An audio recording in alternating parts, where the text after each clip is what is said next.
Hackney, East London, is one of the poorest boroughs in Britain. At any one time, there are some 450 children in council care, some the victims of abuse, some neglect, and some just misfortune. Good.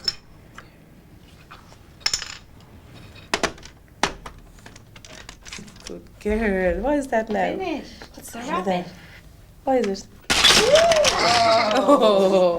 She's very lovable and she's adorable and yes, everyone loves her. Very bubbly as well. In Hackney, foster parents are discouraged from adopting. They are chosen for their ability to care for a child without becoming deeply attached. But they are not meant to be left with their charge for 2 years. Yes. Very attractive little girl. Yes. Lovely looking child. She brought a lot of love, joy and happiness to my home and we're going to dearly miss her. Well, if we were a few years younger, we wouldn't hesitate in keeping her. I'm just thinking of the future for her. If she goes to a younger family, it would be nice for her. Where there's another child, especially for her to play with.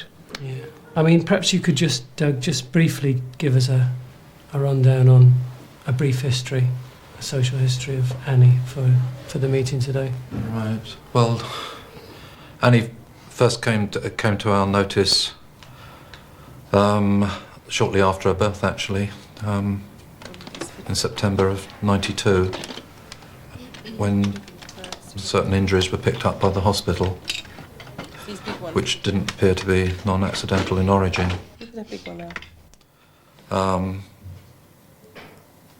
So we looked into the matter further and became more and more worried, and we discovered further physical injuries. As a result of that, and for other reasons, Annie was initially accommodated by us just before Christmas, 22nd of December of '92, with the parents' agreement. The more we investigated and looked into the matter, the more concerned we became. In the end, we took court proceedings to protect the child, and we were able to substantiate in court that these injuries were non-accidental in origin. They were very severe, very serious for such a young child. Okay. I have discussed the situation with the mother, who we've now lost contact with, albeit maybe Doug Tilbury is Annie's social worker. He saved her from violence. He may have saved her life. When she was taken to hospital with a broken bone, he traced previous x-rays which showed several undetected fractures. His investigation ended with Annie's parents being convicted. Nor of the fathers. So there's no actual contact at the moment? There's no contact at the moment. There's been no contact by the father since before both parents went to prison. The position of the mothers and her family is that they would like Annie to be placed with a family, 2 parents, Irish Catholic background, and the position of the fathers and his parents was that they would be happy for us to place the child with any family that was able to love and give Annie a very good home. Yeah, I mean, what's been really good is that we had this advert go out, and lucky for us, we found there were some Irish Catholic families that applied. I went to see them and found 2 that I thought were particularly good, and so I was taking Doug to see them. Yes.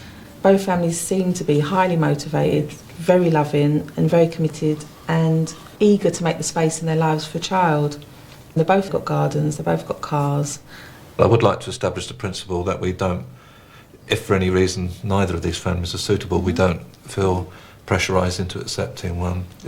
And then we go back, even if it takes a bit longer, and find a family that is appropriate. I mean, and hopefully that won't be the situation.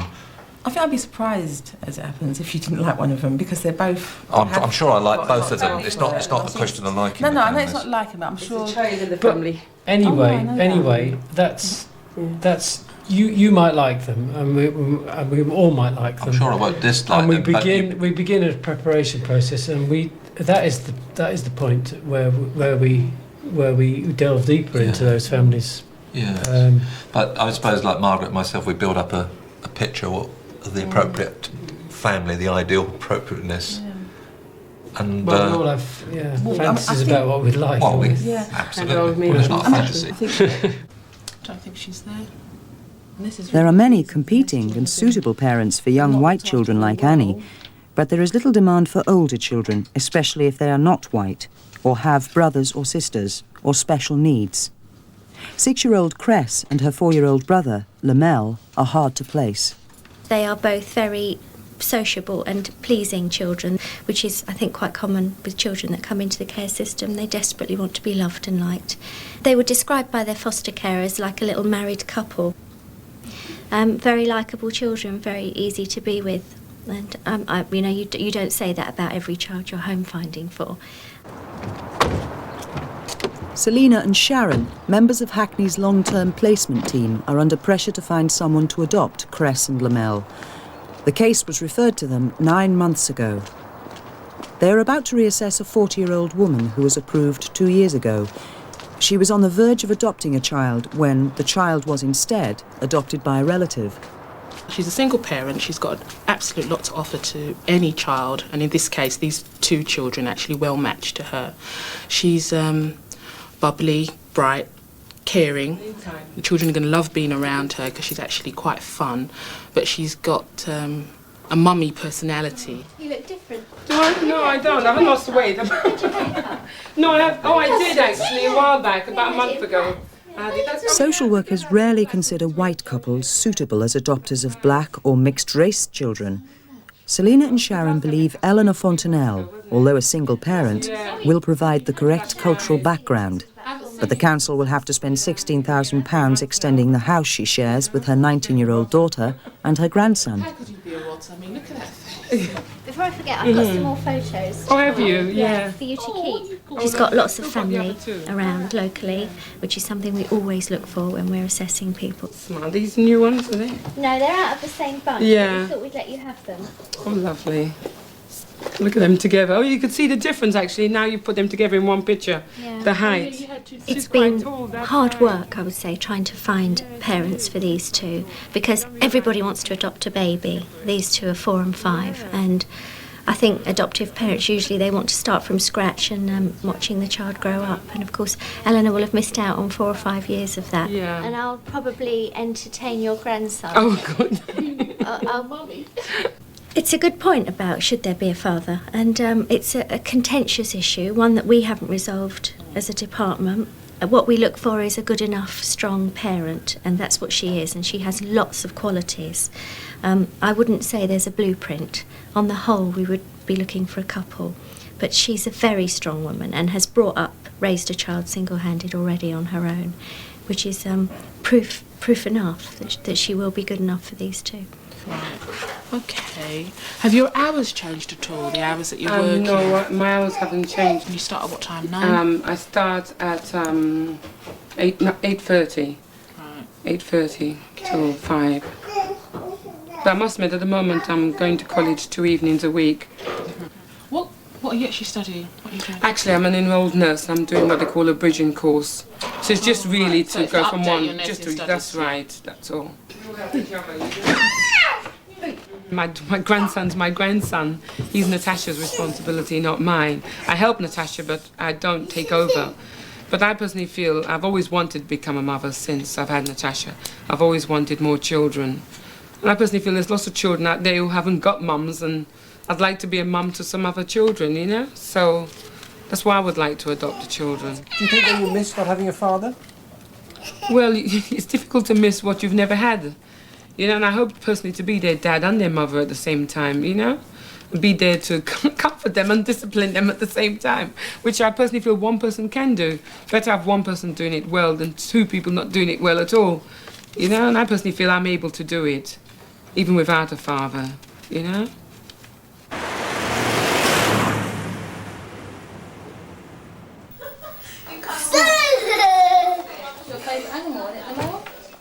Mary Evans is one of Hackney's valued short-term foster mothers. She is presently caring for Cress and Lamel. Hackney's official policy is that children should be in short-term care for no more than 18 months. But the children have been here for more than 3 years. You don't know this bit. Let's go then. Come on. Jackie Everingham, the children's new social worker, believes that they should move to a new home, despite their strong attachment to Mrs. Evans.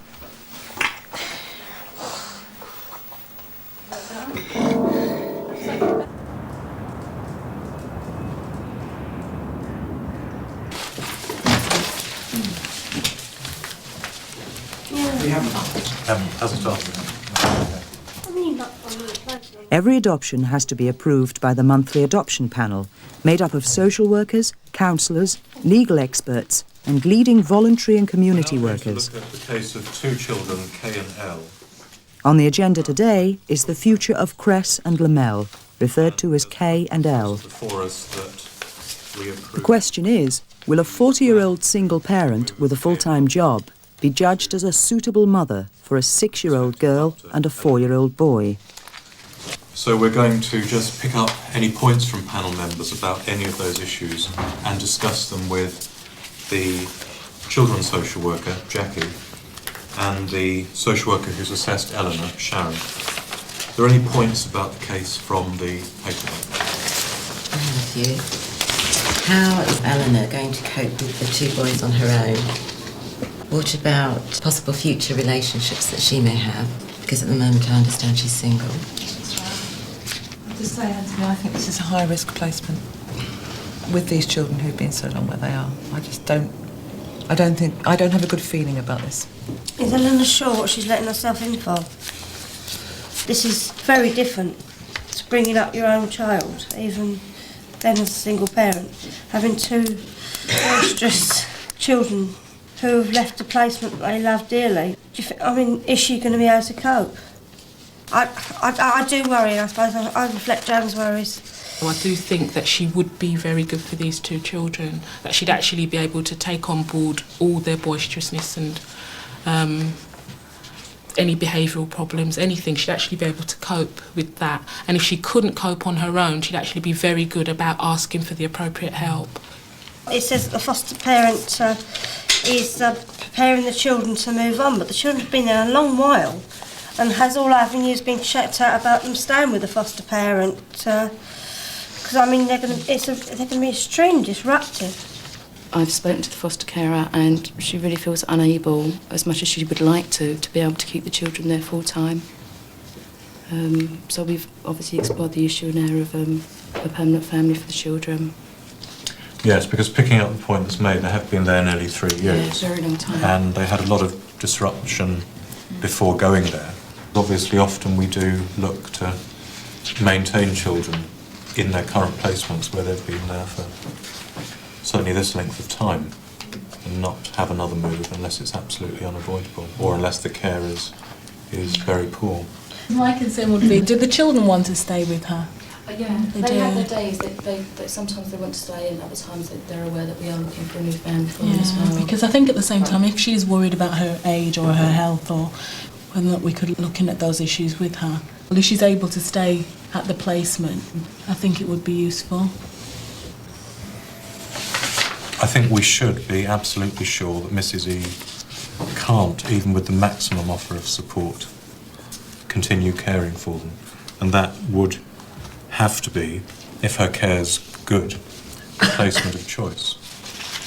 Well, we'll approve Eleanor as a prospective adopter for K and L, subject to further assessment of Mrs. E. Do that. Eleanor has been approved, but the panel have made it quite clear that, if possible, they would prefer Cress and Lamel to stay with their foster mother, Mrs. Evans. Update at the next panel in December. Okay. Thanks very much for coming.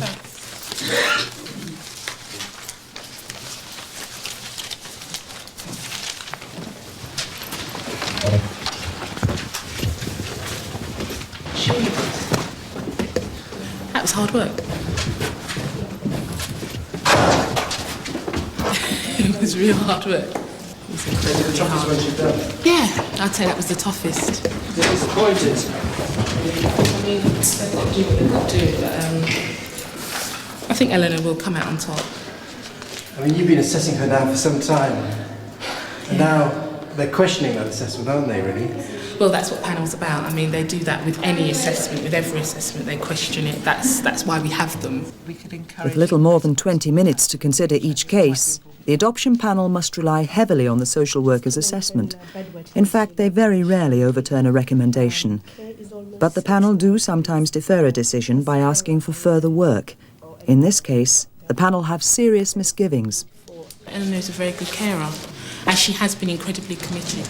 I mean, when she applied, she wasn't particularly interested in babies. She was aware that children who are older needed families, and was always willing to give, you know, a family to a child who was older, which is very rare. And when you find a carer that is like of such good quality and who is willing to give a family to older children, you grab hold. You do not let go.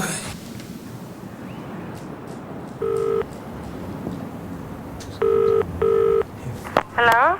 Hello, can I speak to Eleanor, please? Yeah, you're speaking to her. Hello, Eleanor, it's Sharon. Yeah, I've been trying to ring you all today, you know? Never mind, because what happened today, anyway? Right, well, good news. Oh, it is it? You were approved. Yeah. Right, for these 2 children. But what they did ask us to do was go away and do another piece of work with the foster carer who's got them at present, which we're actually going to undertake tomorrow. Oh, I see. Right, so we're doing that tomorrow. But what sort of work's that, you mean? Well, what they actually said was they needed to talk to Mrs. E and find out exactly how she felt about the children moving on. Yes, You know, so there's actually lots of work to do around that. I mean, there's no chance that, they're going to stay with her. Is that what you're talking about or something? Well, I don't, at this present moment in time, it doesn't look as if that is a possibility. Yeah. It doesn't, but the panel want to be absolutely sure. So that's what they've asked us to go away and do. So we're actually going to go away and discuss, like, the panel suggestions with Mrs. E. Because I won't say, in fact, that means if I don't get them, I'm going to go through the whole process again.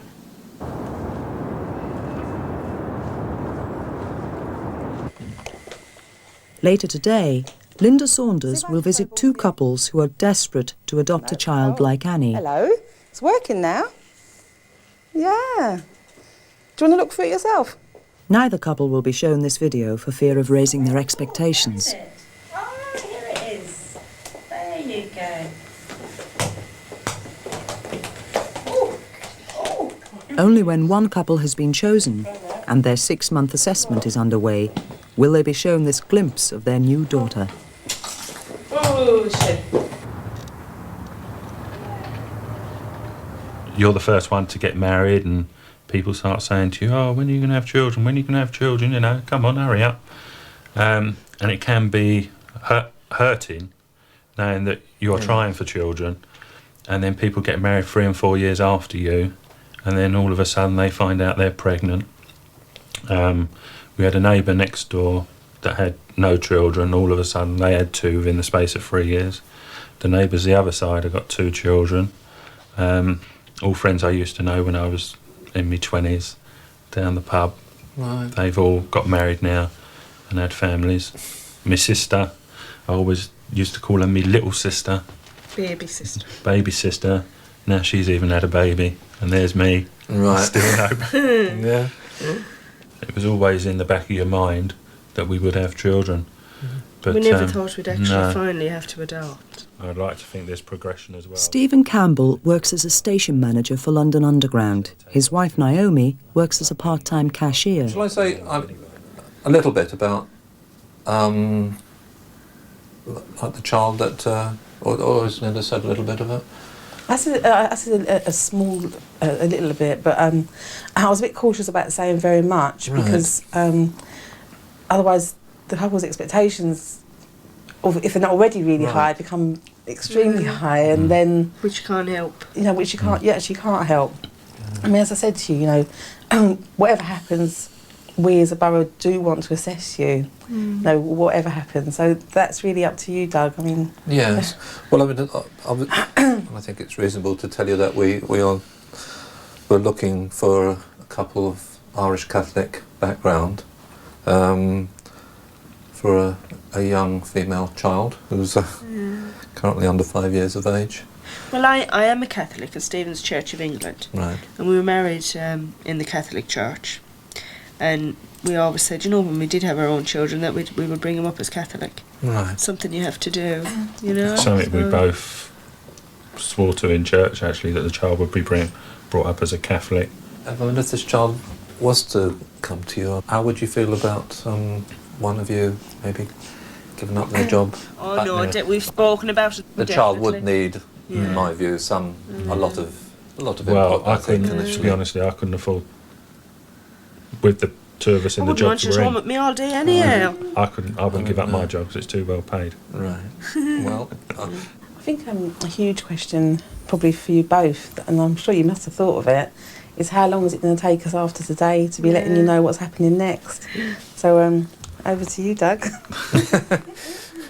Right. Well, as you obviously know, there is another family that we're going to see. And after that, what we will confer, that's Linda and myself. I mean, it's not just like Linda and myself going away in the car and sort of a chat on the way home. But I would like to think it would be within sort of 7 working days or something of that nature. We've been trying for family since we got married. Like, we've never taken any precautions. We've been married 13 years this year. Right. But we always kept thinking, like, you know, one day it'll happen, like, you know. I think we've got to the stage now where we believe in our hearts that it's not going to happen for ourselves, and we want to be parents so much that, you know, if we could give a little boy or girl a happy home, it would just be the same to us as having our own child. No difference. How did you come round to the idea that you're thinking about adoption? Well, did you? It's just we want a child so badly, like, you know. We feel like we've got a lot of love. With a nice home, and things with everything else, but to a child is like, you know, it's. Yeah, I got 3 sisters and they got children, like, you know, and we spend a lot of time with them children, you know. I think what it was is that everybody thought that one day Michael and Veronica will have a child. And I think that now everybody, I mean, even my own mum, I think she always thought one day I would sort of phone her up and say, oh, my mum expecting a baby. But even she's come to terms now, and she's even so excited for us about the adoption. Right. I know. Mick Gilmartin is a self-employed carpenter. His wife Veronica works part-time in a bank. They are currently undergoing test tube fertility treatment. Still like to go ahead. And we wouldn't usually be looking at couples that are still, I think I said to you both as well, you did that are still going through treatment.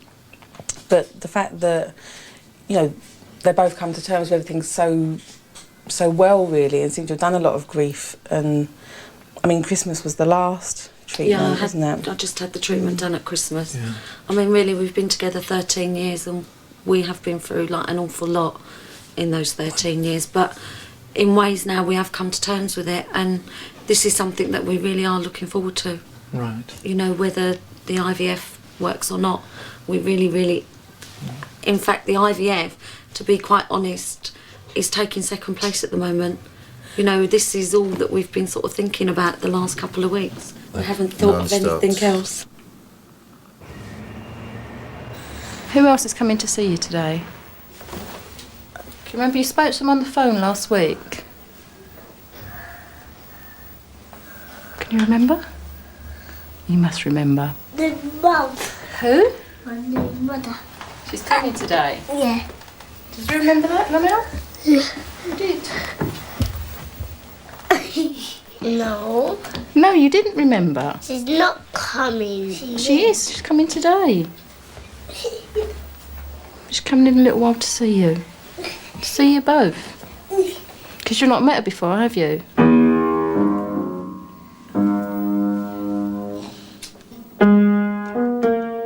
Cress and Lamel's foster mother, Mrs. Evans, has reluctantly decided she cannot keep the children, so Eleanor is about to meet them for the first time.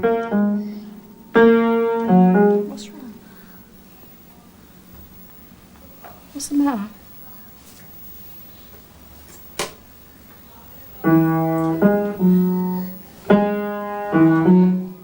Talk to me. Hello. Hello. Oh, I know you too. I've seen your pictures. Have you seen mine? Yeah. Have Have you? So you knew what I looked like, did you? It's funny that because Lamel, when you was on the phone, you were the chatty one. But now you look as if you're playing shy, doesn't it? It's curious. Do you say hello? Hello. Ah, so who am I? Who am I going to be, quick? Lamel? Hello. I'm going to be your new mum, aren't I? Are you pleased? Well, I am. Oh, gee. It's too many new faces to you today, isn't it? Stand up, let me see you then. That's how tall you are. Because she is. I saw the picture. She looked quite tall, actually. Hey? Lamel's been right quiet. What's this at the back of your hair? What's this? Tail. Oh, he's got a tail. Is he a doggy, is he? You're being so shy, isn't it? And yet, on the phone, he was the one who was the most noisiest one, you know? Gee. Yeah. It's been so quiet. Lamel? No, Excuse me. He's not so sure, is he? Yeah, why not? If everybody else is eating, she too. Come on, then. Come and talk to me. Hey? I heard you two on the phone the other day. You know she will be your new mommy, don't you? Yes. You love her? She pretty? Yes. So is she. She like pretty, you see. Oh, I'm really looking forward to getting you two home, you know. Come Christmas, we'll have to sort out what you want Father Christmas to bring you. What can I say? Give away my children. Yeah, I'm taking them away from you. It's sad for you as well at the same I time, do? after all those years. But don't worry, he's going to have a nice new home. Hey? That's nice. Looking forward to that, are you, Lamel? Then you phone Granny, don't you? Hmm? Hey? You tell Granny what's going on. Yes? So come on, Cress, you're not saying much to me, are you? What do you think? Are you disappointed? No. Good. I'm very pleased. Good, Jackie. He looks cuter actually than in the pictures. I didn't like those pictures. Lamel, come on, say hello. Come on, I got 2 laps. How's that? Come on say hello. Come on. Come on. You don't have to say nothing, but just come and see me, eh? Play, please. Come on. Go make yourself an airplane. Come on. Oh. So how did the introductions begin? 1 week after Eleanor's first meeting with her new son and daughter, the social workers hold a case conference at Mrs. Evans's home. They fear great emotional turmoil ahead. So, I mean, Creche was very much out, you know, ready to cuddle and kiss and everything else, which is nice for me because I personally feel they've been so well prepared, it was easy for me. You know, it was a very easy task for me. Can we then look sort of how the children have been with you, Mrs. Evans, sort of since they've actually started some introductions? I think they are quite happy now, really, now meeting their new mum because they love her. They went by her yesterday and Chris came back with saying to me, I want to leave your granny.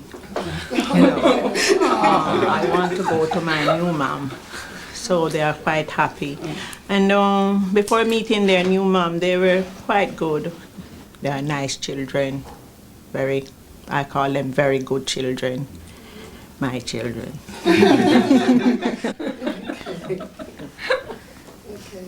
So how do you feel about them not being with you? No, it's all right. This lady is looking to be such a nice lady for them. They love her so much. They know that's good for them. I am very pleased for them. I want them to get somebody to take care of them because they need more than me. Yeah, they've had a good 3 years, haven't they? Yeah, they've been very happy. I mean, they're nice kids because you brought them up well. So you've done a good job with They need it. someone with strength and means and everything now to look after them properly. Well, they have been looked after properly. Yeah. They've had Yes, but they're not That's right. babies anymore. They're getting big and they have more sense and want more things and want to go out more. And yes, they want young woman to look after them.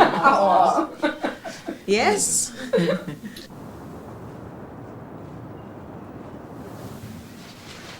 It probably seems a bit formal, really. Sort of. Doug Tilbury has been guiding Annie's life for 2 years.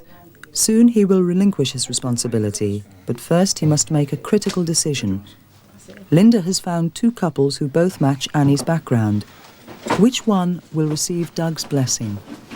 So you kind of all your thoughts gathered? Yeah, some of them, sort of.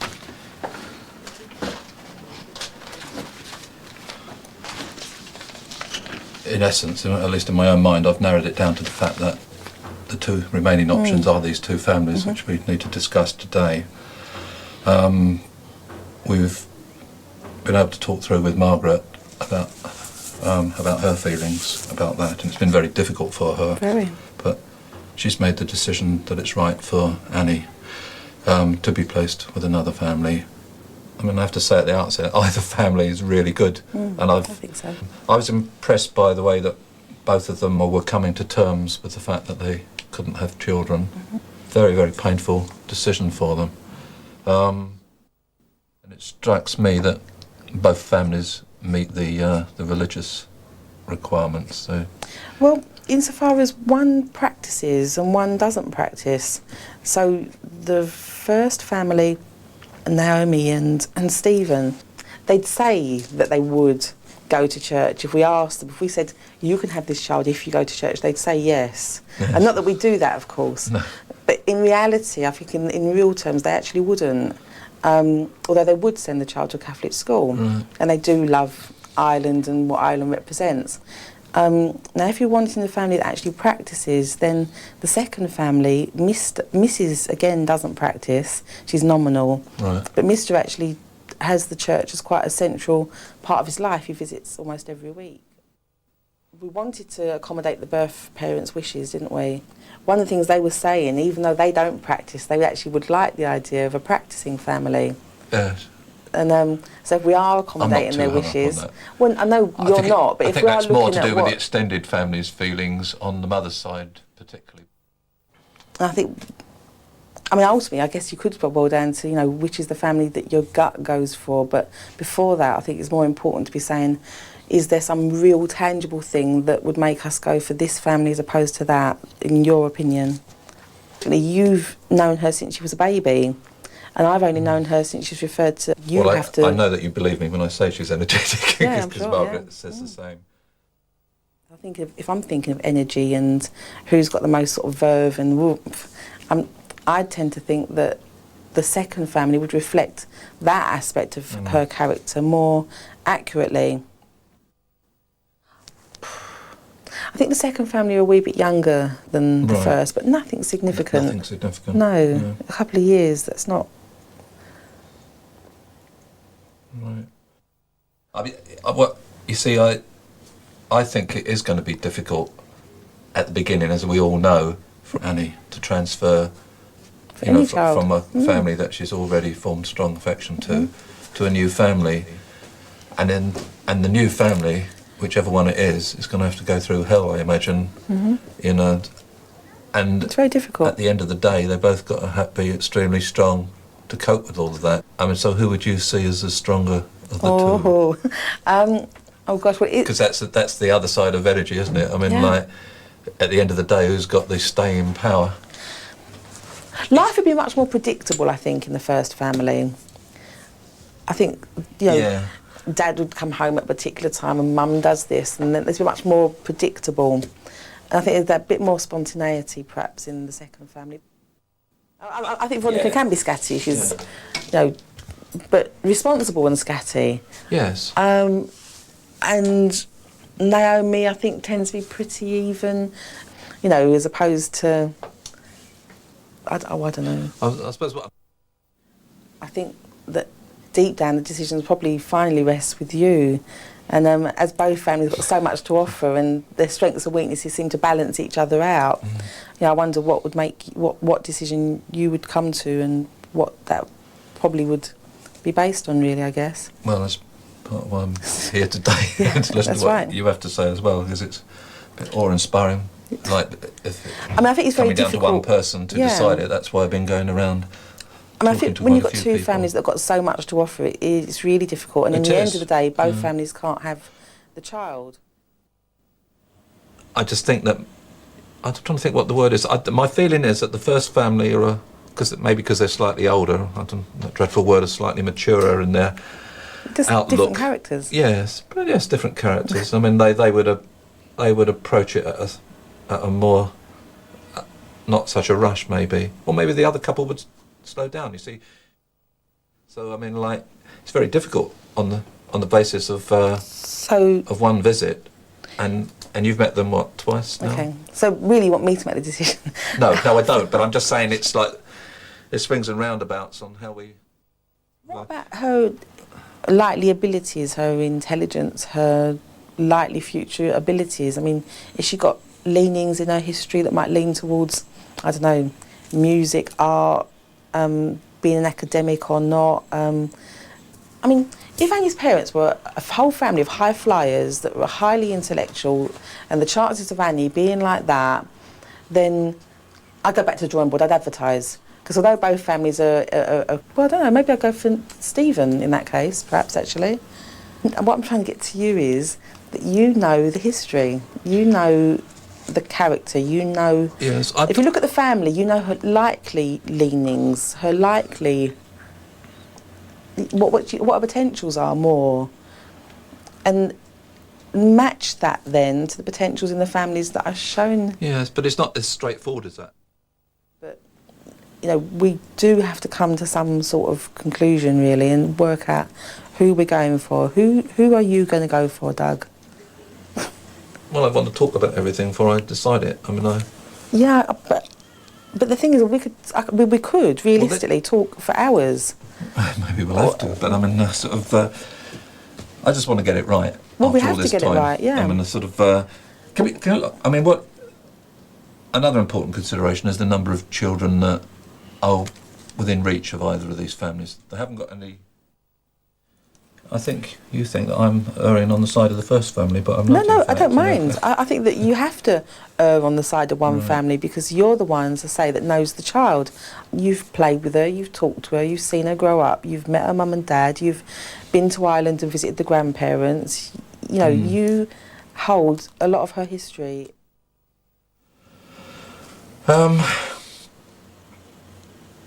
So, I mean, it's really poised either way. So, are there any other things that we haven't talked about? I mean, that you think we ought to look at? Okay, well, I mean,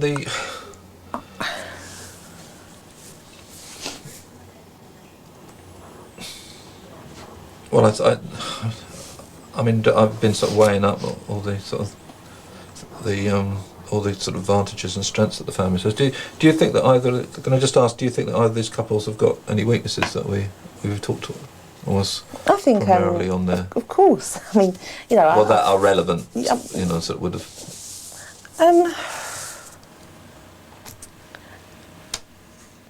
No. No. Well, of all the, I've been sort of writing all these, jotting down notes as we've been going along, and sort of like really weighing up one side against the other. That's a good idea to do. I mean, I do find, I mean, I probably find it a lot closer than you do, but I think on balance, having spoken to you, I do think, and I'm not able to say to you, come out shouting one family is totally much better than the other, because that isn't my view. I think that's absolutely right. I think just about on balance, I do think the second family do have the qualities for being able to care for Annie. And a lot of that comes down to the fact that I can envisage them being able to sort of like accommodate Annie in terms of the way that she's going to be seeking all sorts of attention, you know, at a level which will be quite high to begin with. But I mean, at the end of the day, it comes down to things that are not that easy to explain. So I mean, with a very, very thin line and very evenly balanced decision to have to make, right. I think we look at Mick and Veronica. Okay. It's open. Thanks. Push it. I've left your tea on the table, Lisa. Hello. Hi. Oh, you made me a cup of tea already. That was really good. Thank you very much. Okay. Are you all ready? Does anybody else like a drink or? Was you after? It's a bit of, actually, if you just like to come through and have a little chat first, and then maybe we'll talk about drinks and what have you. Okay, you like to sit down, it's your own house. Well, it's nice to see you, and I mean, what I've really come for is to tell you that the social worker's decided that he wants to go ahead with you as a family. Oh, yes. And oh dear. This has been the hardest 2 weeks of our lives, you know. Oh, I can't believe it. So, you're pleased? Oh. Yeah. I'm good. I'm really pleased about that. Oh, I can't believe it. All day. You know, so did you sort of guess really, or did you? I had a good idea, but you can never be sure until somebody tells you. No, that's right. Like everybody's been phoning up today. We had a feeling, and then Michael's going, oh, maybe not. Oh. Yeah, so what happened was we had a long talk with the social worker this morning, and we talked about both families, because you know there was two families. Yeah. And really, I mean, both of you had so much to offer, and it just seemed in the end that there were some bits that matched that little tiny bit more with your family. And so, basically, once you've been through, when you're having your treatment again, aren't you soon? Yeah, we heard it was no good when the embryos were defrosted. They were no good to be used. Oh dear. And that's a big shock. Well, Friday we were very, very disappointed. Right. But as we said, we had so much more to look forward to. This has really, really kept us going. That we will be going, like for this eventually. We hoped one day that something good come out of this. Okay. Yeah. But with this, it was just us and another couple, you know. And right. I'm very sorry for the other couple. Oh, yeah. I mean, must be. I mean, I know how they're feeling. I really do, because we've been feeling it all. For us, week, after 13 years, it's just like winning the lottery. It is actually, you know. In fact, winning the lottery wouldn't compare to what we've been through in 13 years. The thought of having our own child, it'd be wonderful. Absolutely wonderful. And how are you, Lamel, today? You're fine, are you? You ain't too fussed about God. Are you pleased then? Yes, yeah. We're all prepared now, aren't we? Yes. Hey, Chris, you know what's happening today? With the best of Lamel, what's happening today? Do you know what's happening? Do you, Chris? Where are you going to today? Lamel, do you know where you're going? Where are you going? That's right. And why are you going to my house for? Hey, Lamel? Do you know why? Don't you know I'm going to be your mum now, eh? Eh? You know that. Come on, I can see that smirk on your face.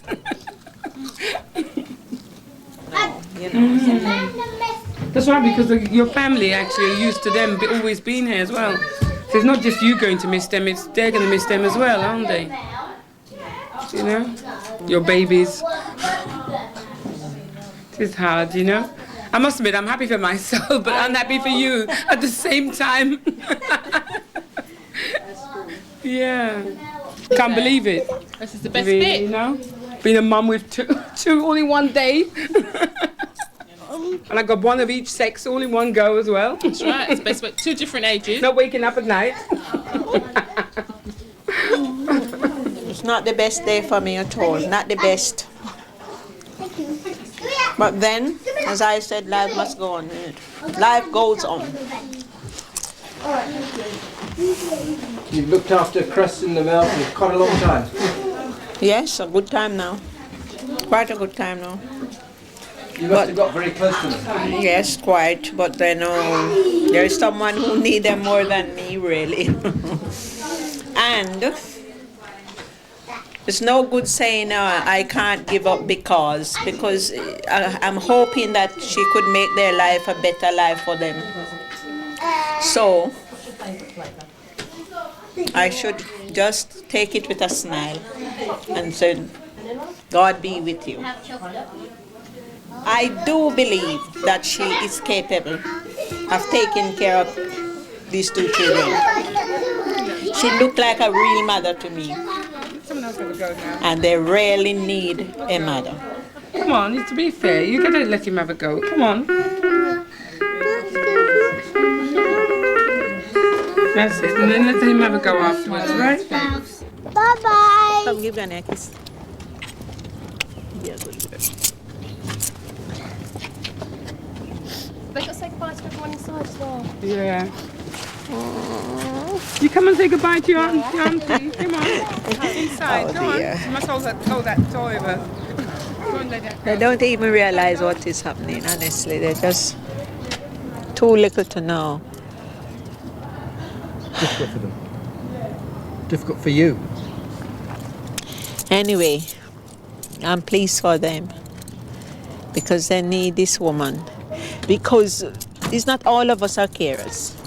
And she looked as if she cares. And I'll see you soon. Bye-bye.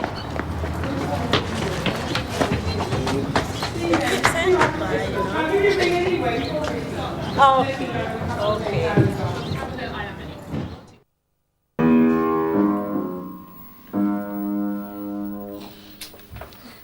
Mom.